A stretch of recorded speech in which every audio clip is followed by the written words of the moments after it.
Begitu saya tahunya waktu di BAP kayak gini. Saya begitu dilaporkan, kami berempat dilaporkan dengan saudara kami dan kerabat.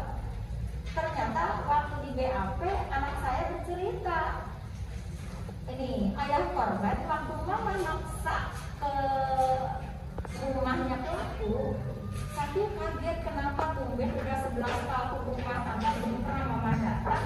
Maka saya menolong kerabat yang lain, tolong itu makanya dia mama ke sana tumben dan dia nggak mau baju digojekkan, diambil saya, ada apa dengan pelaku gitu.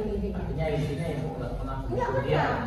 Ada saat perempuan itu berapa orang setahun yang banyak di situ? Kayaknya Lebih udah dari 10. lebih lah. Itu aksi massa ya? Itu udah lebih, udah nggak kabar pada gini.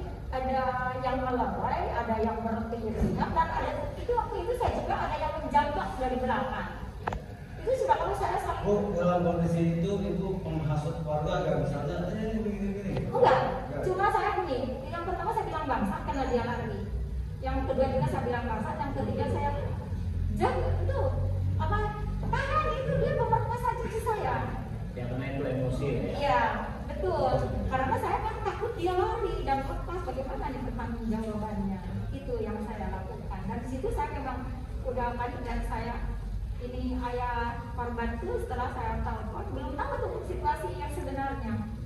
Dia datang, saya dipeluk oleh anak saya, di situ sudah kemaluan dan apa yang saya bilang bahwa anak kamu diperkosa oleh kakak ipar kamu. Itu. Maka saya pun dijadikan tersangka dengan keluarga. Nah, Saksi gitu. mohon maaf, saya masih jadi saksi. Coba saya miris gitu. Saya sudah sudah saya anak cucu saya sudah jatuh seperti itu. Terus saya pun ditersangkakan. Dan perjalanannya pun hingga kenapa kami lapor ke Jakarta tanggal 23-24 itu memang di situ belum ada kepastian hukum.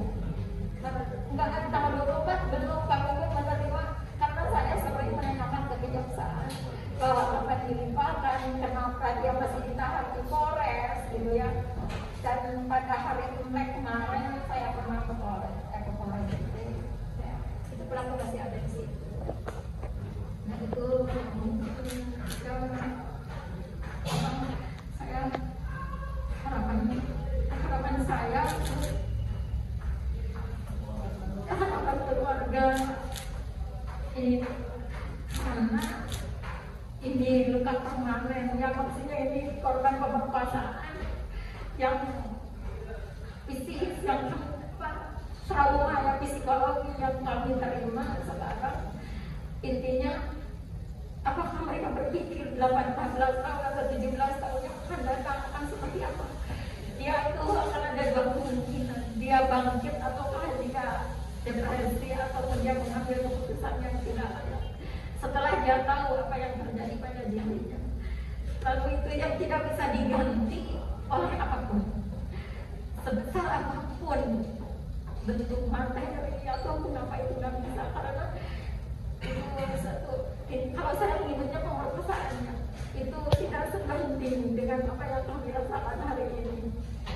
Luka cucu kami bukan luka yang bisa diperbaiki begitu saja.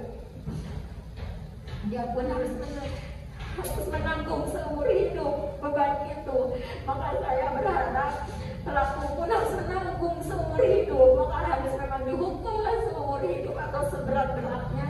Juga dikebirilah dia menjadi efek jerah ya untuk pelaku-pelaku yang lain ataupun ini menjadi peringatan juga ke yang lain ataupun untuk dia ini. Dan juga memang meminta pihak kepolisian atau yang berwajib untuk terus mengembangkan permasalahan ini, kasus ini dikembangkan. Jangan-jangan apa yang dilakukan ke cucu saya ada kemungkinan dilakukan juga terhadap orang lain yang mungkin tidak melapor gitu ya. Nah sekarang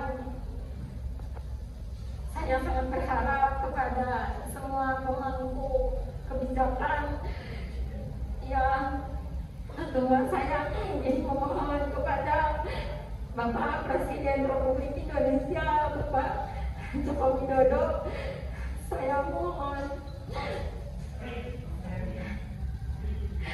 untuk proses hukumnya yang seadil-adilnya. Kami kan cucu kami harus menanggung seumur hidup.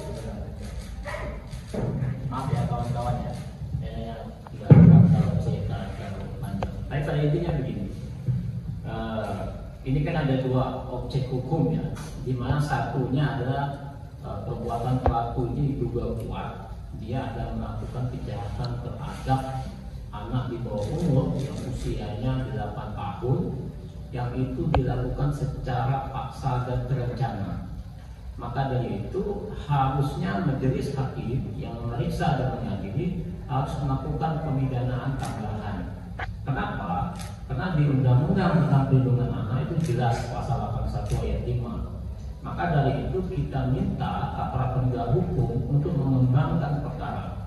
Bisa jadi ada korban-korban lain yang mengalami hal yang sama namun takut untuk melakukan laporan.